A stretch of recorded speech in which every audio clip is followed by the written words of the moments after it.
If I was starting a brand new account in Raid Shadow Legends in 2026, here are the top 10 things I would undoubtedly do first. The very first thing I would do is head over to my web browser and type in Raid Starter Promo Link Finder and click the first link that pops up. There are so many unique links on this website, you can't really go wrong, but there are the best ones to go for.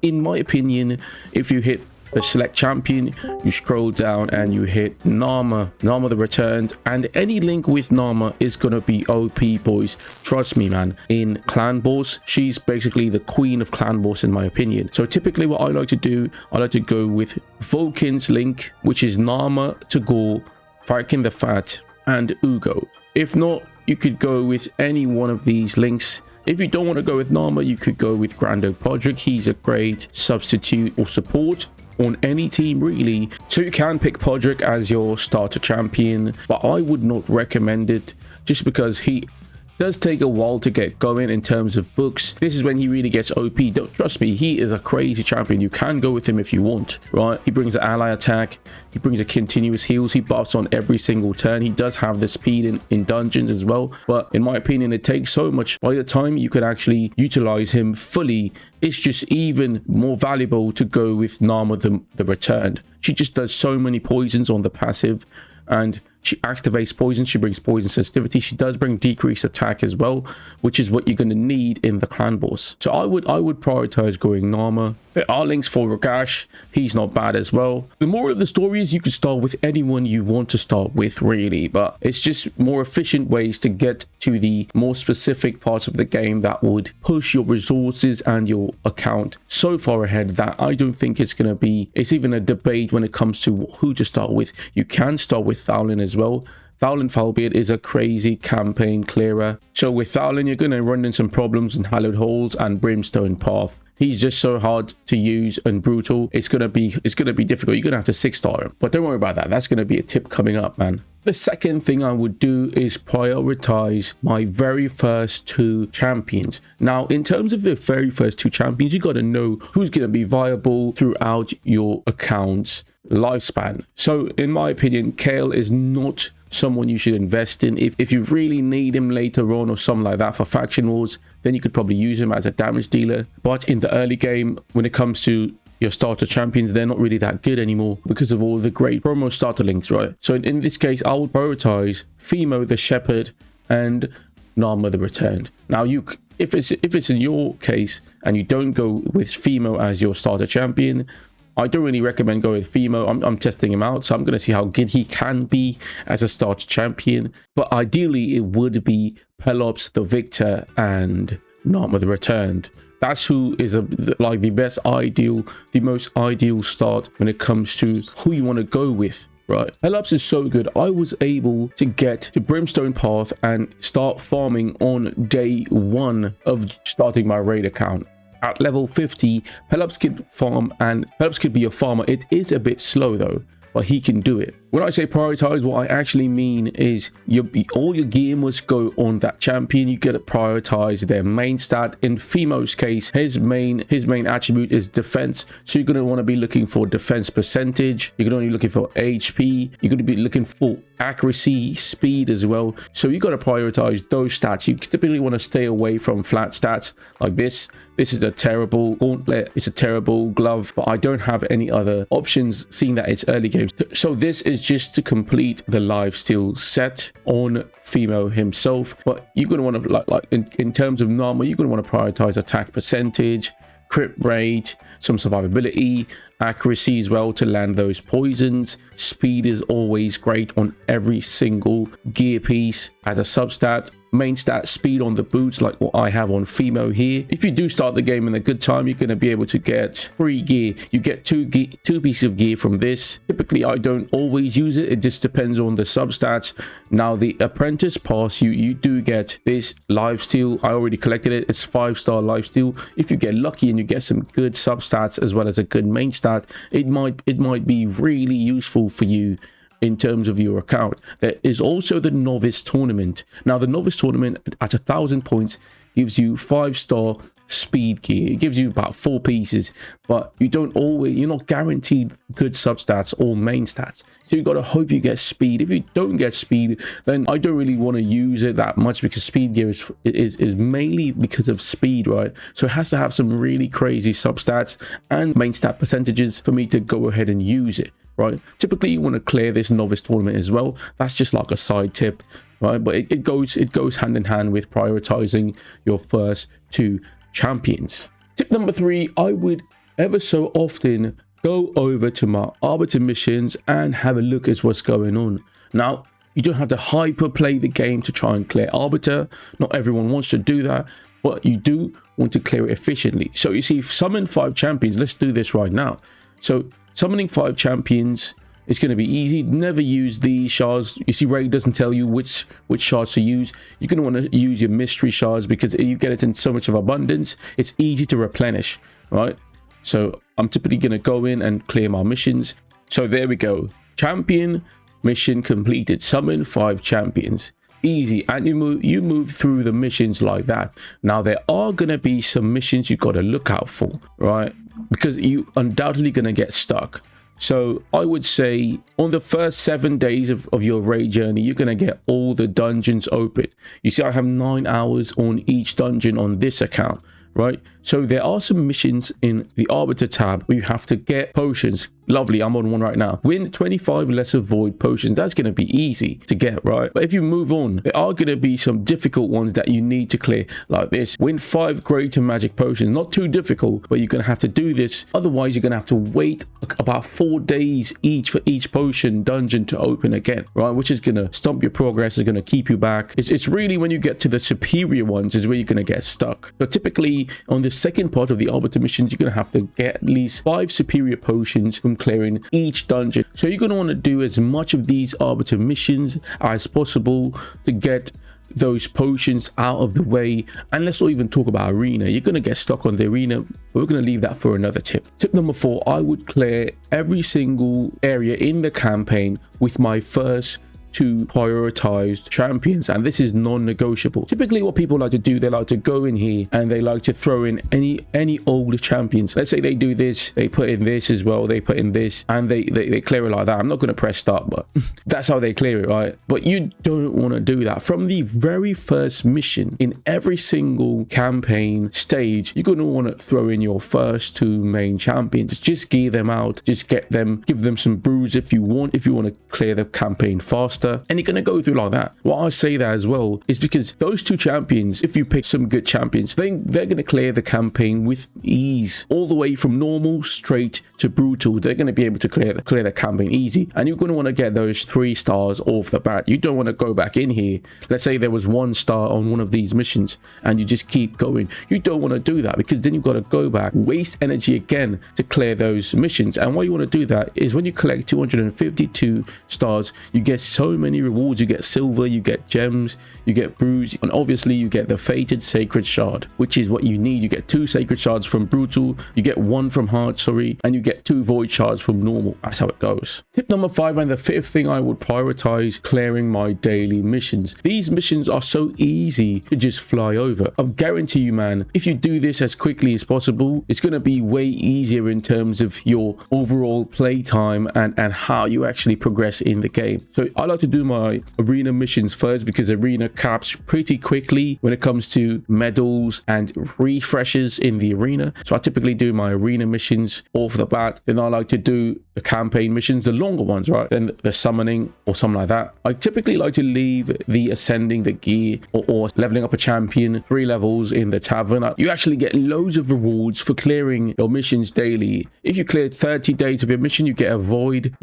shard. You also get a sacred shard for clearing it over the course of the month. You also, once you clear your daily missions 5 times, you could get an ancient shard. So you do get some free rewards. You do have your advanced quests as well, but that's not going to be an issue for early game players at this very time. So you're going to want to clear dailies. You're going to get 10 gems guaranteed every single day. So yeah, do your dailies. Okay, tip number 6 and what I would prioritize is joining a clan. So this is a perfect time for me, because I actually have to join a clan now on this account. So what I like to do, I like to scroll through here. I like to look at the power, not really the members or the points. I look at the power, right? So I typically go for, you see this 4 million here, I would definitely consider going to this particular account because more or less everyone's going to be online. You see everyone, it's saying 1 day, this one's saying 2 days, but everyone else is just like hours, who's not online, stuff like that. You gotta look for those accounts, right? But you see 13 million, I'm going to join this one. Typically the best you're going to find on an early game account is going to be somewhere between 10 to 16 million, right? So you got to apply to join this one. So let's keep scrolling. I'm not applying to join any clan as my first clan. You just have to do it so you could get your clan boss up and running, because there are arbiter missions where you need to use your clan boss keys to get your 3 stars. So I like to go through, if I don't see any options over 10 million, I just go with like an 8 million or a 5 million, like that. Okay, Raiders not showing me any good clans today, man. Okay, here's an 8 million. I'm going to join this one, the Black Mountain. All right, so you join, you check in, simple as that. So if you click on clan activity, you're going to have to, well, these are going to clear for itself, but the battle, the Demon Lord, you got to do it 2 times, right? So the problem with doing that as well as a mission, this is a little side tip, I would say. I have it locked right now. You can't even click it. Okay, hold on. Why you have to join a clan as soon as possible is because it takes an hour before you could actually clear the clan boss, right? That's one hurdle you got to jump over. Then you got to use your 2 keys to finish the activity progress, right? That's another thing. But when you use your 2 keys, you got to then use another key to clear one of the arbiter missions. So it's not retroactive. So once you use those 2 keys to get 1 mission done, you got to wait another 5 hours before you could actually move on in the arbiter missions. So that's why doing it as soon as possible, getting those clan boss missions out of the way is going to be crucial as well. Let's collect this chest. This is on a new account, so we don't really get anything. All right. This probably brings us to my favorite tip when it comes to Raid Shadow Legends. Favorite, but time sensitive. Do as much arena missions as you can. Right, so if you do pick good in the early game, you're going to have a supporting cast that could clear a lot of arena missions early. So you would want to prioritize clearing the arena, the classic arena, if I want to be precise. There are so many reasons why you want to do that, right? You do get boosts like the tiers like this. You do get better rewards for the higher you are in the arena. You're going to want to aim for like gold 5 or something like that, but that's not going to be realistic for early game players. So anywhere in silver or gold, I would say from silver 4 to gold 2 or 3, you're going to be really nice in terms of getting your medals efficiently, right?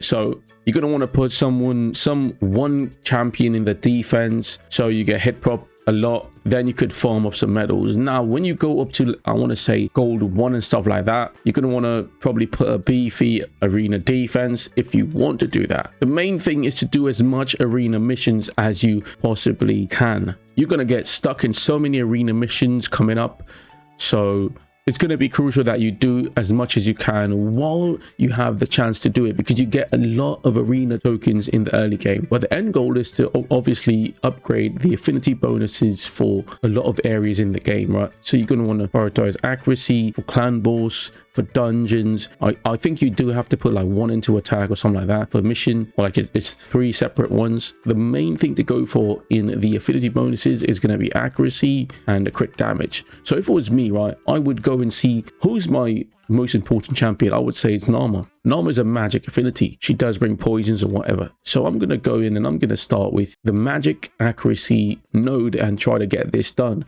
That's how I typically like to do it. It's not rocket science, right? You guys could actually do this on your own. Just watch what you need to do and do it like that. Phemo as well, luckily, is magic. So that's probably bad. It's good and bad, right? Seeker as well is magic. He just brings a provoke. But, you know, Kale as well. So a lot of my champions are magic on this account. That's typically how you want to do it, right?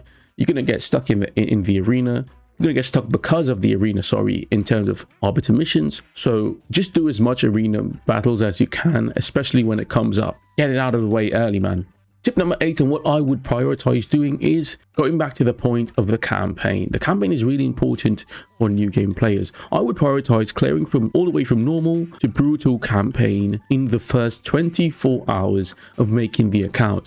Why you want to do that is because you get a 2x chance of getting a legendary. You see, I have 10 hours again to complete this. It's a boosted rate. It's 88% on epic and 12% on legendary, right? So you're going to want to get those 2 sacred shards from the campaign. Hopefully when you pull, you get something good. If you don't get something good, you could just trash the account and reroll again and start over the process if you want to get the most optimal start. Because let's be honest, man, you're going to start with 2 legendaries, right? Let's say you get a crazy 3rd legendary who's going to be good in early game. That's going to be the best start you could get, which is why all the points before leading up to this one, if you do it like that, you're going to more or less clear the campaign with ease and get those 2 sacred shards, meaning you're on your way to get another crazy legendary champion for free. Also, a little mini tip, you do get a 2x on void shards the 2nd day of creating the account. So once the 10 hours are up on my sacred, you do get a void 2x, which is what you get. You get 2 void shards from clearing normal campaign. So I would not use the void shards on the 1st day and wait till the 2nd day for the 2x to open those shards. You never know, you could get something crazy. A void legendary is OP, right? In the early game, you get probably a cardio or something like that, and it's going to be crazy. So after all of that, then I would prioritize making my first 6-star. Now, if you guys want to do it like how I did it, which is clear the campaign with Pelops and Nama and use Pelops at level 50, I did ascend him to level 3 just so I can unlock his passive, which is going to be HP burns and petrification. It's going to make the campaign way easier, right? If you do it like that, Pelops at level 50 could clear the campaign and farm up his own food champions.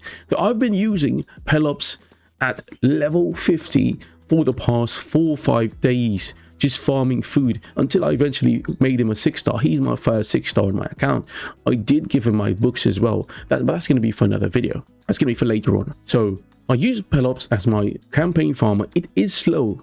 Don't get me wrong. It's going to take a while for him to clear the campaign by himself, right? But it's efficient, man. If I did Kale, if I 6-starred Kale, it would have been 1 less 6-star contributed to my overall starter team, because I'm going to be using Pelops, Nama, Tagore, Hurricane the Fat, and Venomage. These 5 champions are going to be my main focus. So now that I have Pelops out of the way, I just have 4 of them to focus on, and Pelops is farming quite nicely when it comes to clearing the campaign itself. He's farming really efficiently, so I'm going to keep getting my food going so I could prioritize my clan boss team. But prioritizing your first team doesn't only mean trying to get them to 6-star. You're going to have to work on their masteries as well in Minotaur's Labyrinth. You're going to get a relic for them. You're going to have to gear them out. Typically, what I like to do in the early game, because I'm going for a kind of fast, accuracy heavy team, now is a perfect time because of the event dungeon, because you do get pinpoint gear, which gives you accuracy, speed, a lot of stacks that you need in the early game to progress quicker. So I'm going to be focusing on getting their gear, farming up their masteries, stuff like that. And because I didn't spend 800 gems to get Pelops's masteries,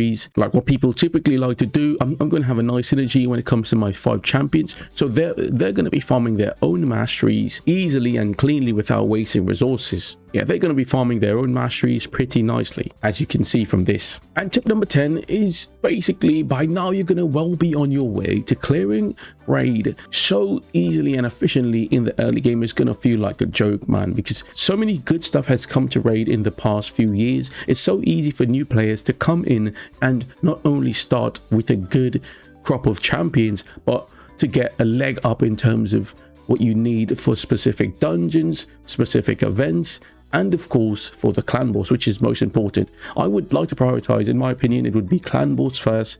Clan boss, Ultra Nightmare, right? You get your clan boss team done, at least Nightmare. Clan boss, then Doom Tower hard, and then probably dungeons to 20 and stuff like that one. Now, like across the board. That's what I would focus on if I was a new game player, and I am a new game player because I'm doing this live, man. I'm doing this every single day. This is my probably 10th account, right? I know what I'm saying. I already cleared the campaign easily. I have a clan boss team that farms a clan boss in 3 keys, Ultra Nightmare 3 keys, and Nightmare 1 key, and that's a 16 or something day old account. That's going to be really nice in terms of me getting more fusions done, getting more free champions coming up in the future, right? So you're going to want to carry your account to a state where it's just farming resources, because raid is a resource management game. First, it's not about collecting all the champions. It's not about getting the best gear. It's about knowing when to use your resources, and that's going to make it the most efficient. So I hope you guys enjoyed, man. This was just 10 tips to prioritize when you start your raid journey. A lot of people have been asking how I do it in my live streams, so I just wanted to make a video so I could show how it's actually done from my point of view. if you guys want to follow along and create a new account, I'll be really nice. You could join my Discord. I might just pop the link in the description below, something like that. You could join the Discord, show your progress if you need help. I'm going to be around. There's a lot of nice people in the community of Raid who could help you guys push forward when it comes to your Raid journey. So if you guys enjoyed, please like, subscribe, comment down below what you guys think. And for now, Shinsui out, man. Peace.